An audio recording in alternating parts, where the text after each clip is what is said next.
What's up, guys? We're here at AMC Town Square with Chasing Cinema. Mr. James Hsu.com, and we're here for part 3 of the Maze Runner series, The Death Cure. Death Cure. So way back when, a few years ago, well, more than a few years ago, we had the Maze Runner. I want to say 2014. It might be 2014. That sounds about right. We had like The Giver. We had the Divergent series coming out at the same time. We had all these young adult movies, the dystopian young adult movies, which were just banging them out. And coming toward the end of the Hunger Games. Yeah, we were just banging all these movies out, all of them trying to vie for the next big series, the next Hunger Games. And most of them failed. The Giver wasn't very good. I don't know if there was ever going to be a sequel to that movie, but there never was. That never gained momentum nor hype. No, even though mostly everyone read that book in middle school. I did not. Anyway, there also was Divergent, which that failed one gained miserably. No. Well, that one got a 1 and a 2, and then the third. And then eventually just kind of fell to pieces. And then there was maybe a TV series, maybe not a TV series, maybe a TV series. And then we had the Maze Runner, which I watched, and I actually had found something really attractive about it. I thought the star was charismatic. I thought there was things to watch and enjoy about him. I think there was Dylan O'Brien. And I think there was a draw to it. The first movie felt exciting, dangerous, a little bit different. And then we had Scorch Trials, and then everything started feeling very similar. Right, Scorch Trials from what I remember, the one thing the Scorch Trials did was make it like everything else. Oh, there's a virus, we're trying to do this is a game, this is a test, all this more group of kids turning on each other, falling in love, just all same old stuff. And now we have the Death Cure. A little bit of drama happened during the filming scene of the train scene. Yes. Dylan O'Brien did the stunt. Yeah. And didn't just hurt himself, but it was pretty severe too. I think, I don't know exactly, but like, I didn't know like potential, like he was gonna die. Oh, wow. It was really, really bad. And then they had to stop production, and this movie was supposed to come out last year, I believe. And so it's been delayed an entire year, and he got well again. Then they were able to finish the movie. Not only that, obviously, I don't think Scorch Trials did very, very well. So I think the studio's okay on putting it on hold, but hoping that the diehard fans of the book and stuff would come out for the third movie. I haven't had much people bring this up. I haven't seen much about it on television or anything just yet. But overall, Maze Runner: The Death Cure. What did you think? Well, I feel bad because I think that because of the delay and because, like you just said, they're not heavily marketing, because I think they also feel that the momentum's gone. That I don't. It is only the third week of the month. Of the first month. And that's never a good thing either. Yeah. So I feel like they're just like, it's just a throwaway movie where they reinvested $100 million, including everything. Now, yeah. They're just like, okay, if we don't come out now, it's the longer we wait, it's not gonna be good for us. We already spent all the money. Let's just release it. Yes. So Maze Runner: The Death Cure, for me, we just got out of it. Yes. Wow. I can't believe how much I enjoyed that movie. I can tell. Yeah, I thought that was because you were like definitely engaged the entire movie. You were like up on, and you were the only one laughing. Yeah, I was. I was literally the only one laughing in the theater. Yeah. Of our 6. Yeah, there was only 6 of us though. So. And I know when I say this comment, I know people are gonna be like, make sure you don't spoil anything. No. Okay. I just think people are gonna want to take their keyboard and throw it at their computer screen. Usually you do that. But the opening scene of The Dark Knight and the opening scene of The Dark Knight Rises, the reason why I like those 2 movies so much is because the opening scene just grabbed me in, and I was just like, oh man, you remember the opening scene of Dark Knight? Of course. Joker. Yeah. Dark Knight Rises was Bane the thing. He was going to start a fire, brother. Yes.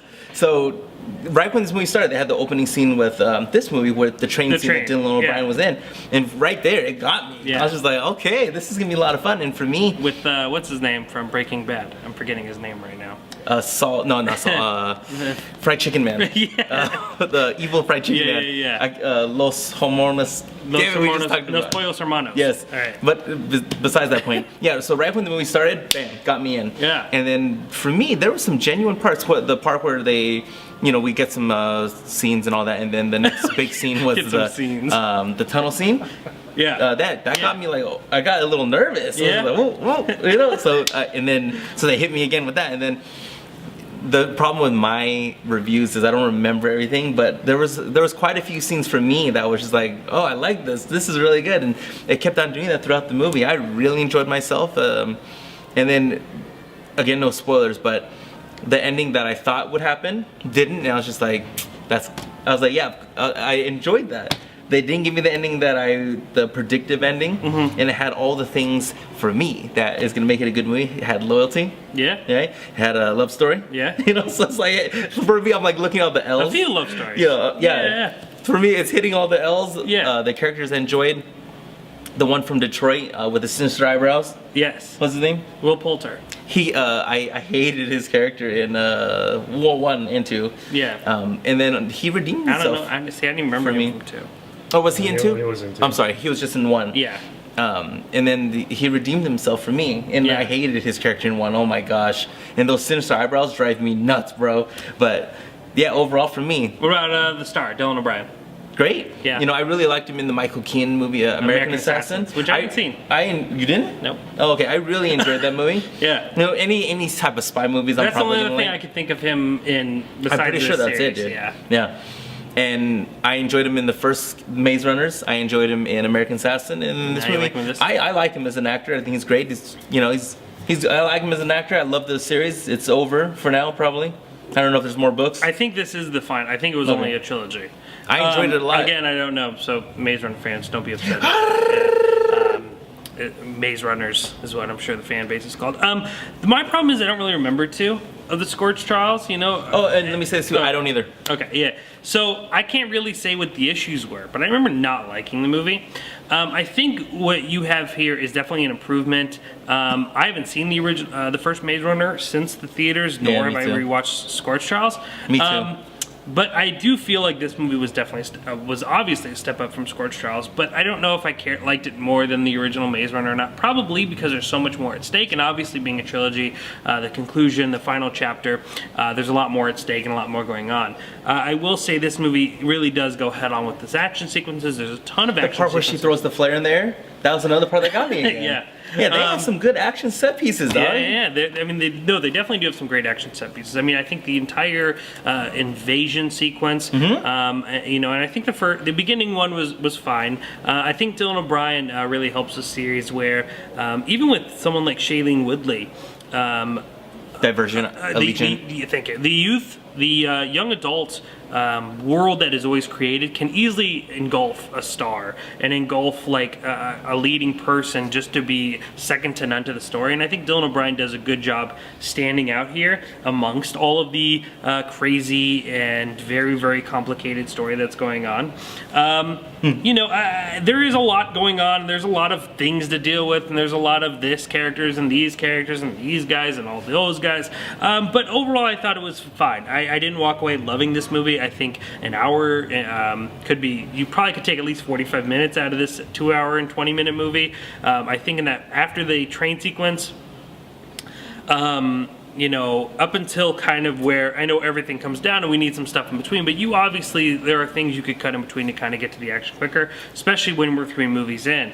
I mean, there was not, the movie feels like we've been there and done that. At the end of the day, I think my big critique is just that this is familiar territory. We've seen these kind of characters and we've seen these situations before. Was there some moments where I was intrigued? Absolutely, and I think there was some decent action sequences. But overall, I don't think it's anything that I'm going to remember down the line. As of right now, 4 movies in of the new year, I would say it's probably the best thing I've seen so far. I don't know how long that'll last with Phantom Thread coming to theaters next week. In Vegas. But granted, that's a 2017 film, so I shouldn't say that. But there are a lot of other movies coming out, and while I didn't love the movie, I didn't hate it. But basically, you are saying this is your favorite movie of 2018. Thus far, I will say that. Yeah. So you never thought you would say the statement, "The Maze Runner: Death Cure is my favorite movie of 2018." I did not. I definitely went in with lower expectations, and they definitely surpassed what I was expecting. But again, That's awesome. I mean, yeah. But again, That is always a good thing, though. Yeah. Okay, but don't overhype it. Like don't beat into the movie. You see like what I'm it was doing, huh? I do. But there is a lot of genericness to it. I think there are some decent performances in the movie. Will Poulter being one of them. Also, I like Newt. Newt is really good. like him. I think their chemistry is really good. He was the one character that I instantly remembered in their relationship. I remember the gentleman they're trying to save Asian guy. in the very beginning. Who's actually really good in the movie, doesn't have much going on throughout the middle, but I think his moments are quite strong. But again, for something that we've seen that feels generic, that feels done, that doesn't do anything too spectacular as far as technically or originally creatively, I think it'll get fans, and I think if this is what everyone's been waiting for, that's what they'll get. But overall, I think it's a fine movie. I think it's a surprise to people who were turned off after Scorch Trials, but I don't think it's going to be anything that will be remembered in 4 or 5 months. That's fair. I feel bad For? that they lost the momentum. Oh. Yeah. Oh, okay. After Scorch Trials, regardless if people liked it, if they would have been able to at least keep that Yeah. momentum going, I think it would do better. At least somewhat intrigued. Yeah. And then the year off obviously doesn't help. No, God, no. But make sure to check out my full review, chasingcinema.com. Click that link up above. I'll have a full written review going into it. As well as Hostels, the film with Christian Bale from 2017, another film that I've been meaning to talk about, but obviously it's getting released Vegas very late, so make sure to check out the reviews of that as well. I love it all. Next week. No idea. This is far in advance, so I don't know what's down the line that far, but hopefully something good. But if you are interested in finding that out, Yeah, because we have don't Black know right Panther now. right on the corner. I know that. Oh, Because if this comes out on the 26th, then we're 2 weeks after that. Yeah, 2 weeks. Yeah, 2 weeks after that. So we're 16th, getting close. 15th. I love it. Black Panther, man. I'm sure I can't imagine that not being the best movie of the year at that time. Don't jinx it. We all know how you work. I love it. All right, well, chasingcinema.com. Follow Chasing Cinema. Follow Yes. myself and all of our Check out good this links guy's below. stuff. He's got a lot of good stuff going around. Got a little bit of this, got a little bit of that. About to launch our mentoring program that we're Absolutely. extremely excited about. And Don't give away too many details now. Don't give away too many details. But trust me, this is something going to be part of. The best way to follow through is follow this guy at official James Hsu on Facebook. Yeah, the official James Hsu, chasingcinema.com is known as. The Film Lovers website.